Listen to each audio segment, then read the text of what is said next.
বাঁচাতে এসেছে, তারা একবারের জন্য বিধানসভায় দাঁড়িয়ে কেন বলে না ফেক এসটি সার্টিফিকেট গুলো বাতিল করতে হবে? তাদের তো একবারে বলতে শুনিনি। সে বলতে হচ্ছে কাকে? সংযুক্ত মোর্চার একমাত্র বিধায়ক নওশাদ সিদ্দিকীকে। তাই আপনাদের বলবো, যদি মনে হয় আপনার এই অধিকার ফিরে পেতে চান, প্রকৃত দলিত 22 জন চাকরি পাক, প্রকৃত আদিবাসী 6 জন চাকরি পাক, এইটাই বৈষম্য বন্ধ করা দরকার। তাহলে বলবো আসুন সঞ্জীব দাকে ভোট দিন। ইভিএম মেশিনের 5 নম্বর বোতাম টিপে দিকে দিকে সঞ্জীব দাদের মতো যেখানে লাল ঝান্ডায় দাঁড়িয়েছে, বোলপুরে খামচিহ্নেতে দাঁড়িয়েছে, দিকে দিকে যেখানে আইএসএফ বামেরা 294 আছি, সেখানে আমাদেরকে জিতিয়ে আইনসভার মধ্যে পাঠান, ক্ষমতার মসনদে পাঠান। আমি কথা দিয়ে যাচ্ছি, মাত্র 6 মাস টাইম নেব।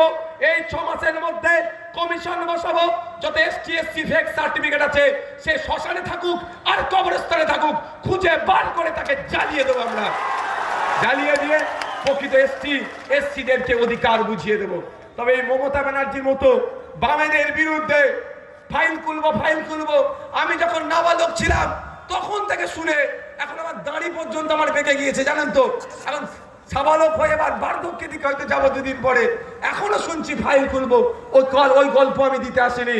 আমি আপনাদের কথা দিয়ে যাচ্ছি, 5 বছর আমার রাজনীতির জীবনে একটা শব্দের আপনি বলতে পারবেন না যে এই শব্দের দ্বারা কোনো জাত, কোনো বর্ণ, কোনো রাজনৈতিক নেতাদের ব্যক্তিগত আমি আক্রমণ করেছি, এবং এমন কোনো কথা আপনি প্রমাণ করাতে পারবেন না যেটা যুক্তি তর্কের বাইরে বলেছি। তাই আমি যুক্তি তর্কের মধ্যে থেকেই বলছি, 6 মাস টাইম দেন।